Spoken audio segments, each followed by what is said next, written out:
دیکھنے والوں کو ہم یہ بتائیں کہ آج ورلڈ مائیگرنٹس ہے، یوم مہاجرین، اور اسی دن کی مناسبت سے جو آج کل دنیا میں خبر چھائی ہوئی ہے وہ ہے یونان کشتی حادثہ۔ درجنوں پاکستانی جو ہیں وہ تاحال لاپتہ ہیں۔ لوگ اپنے بہتر مستقبل کی خاطر یہ قدم اٹھا تو لیتے ہیں، لیکن اس کے بعد جب اس طرح کے حادثات سامنے آتے ہیں تو یقین مانیں کہ اس کو بیان کرنا بھی مشکل ہو جاتا ہے۔ آلدو کہ گورنمنٹ آف پاکستان جو ہے انہوں نے وہاں پہ ایک ریلیف ڈیسک بھی قائم کیا ہے، they are trying to trace, لیکن اس وقت سچویشن کیا ہے؟ ہمارے نمائندے جو ہیں یونان سے، گریس سے ہمارے ساتھ موجود ہیں، رفاقت حسین۔ رفاقت، پاکستانی ہائی کمیشن کی جانب سے اب جو ہیلپ ڈیسک قائم کیا گیا ہے اس کے حوالے سے بھی کچھ بتائیے پلیز، اور جو کرنٹ سچویشن ہے اس حوالے سے بھی۔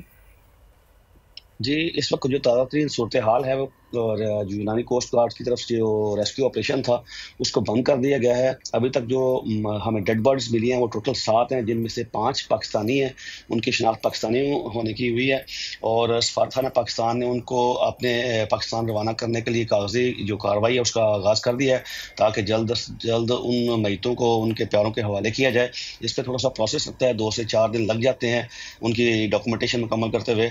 باقی ابھی جو سفارتخانہ پاکستان نے ایک ٹیم جو وزیر اعظم پاکستان نے تشکیل دی تھی، ان کے جو ممبران ہیں وہ ابھی تک اسی جزیرے کریتی میں موجود ہیں، تاکہ جو متعلقہ حکمران ادارے ہیں ان کے ساتھ بات چیت کر کے جو لیٹسٹ ہے اس پہ عوام کو بتایا جائے۔ لیکن میں بتاتا چلوں کہ ابھی بھی درجنوں پاکستانی تارکین وطن، چلے دوسری قومیت کی تو ہیں، لیکن ابھی بھی درجنوں پاکستانی، اگر ہم کہیں کہ 60 70 80 کے قریب پاکستانی جو لاپتہ ہیں، جو سمندر کی نظر ہو گئے ہیں، ان کے بچنے کی اب جو امید ہے وہ بالکل ہی ختم ہو چکی ہے۔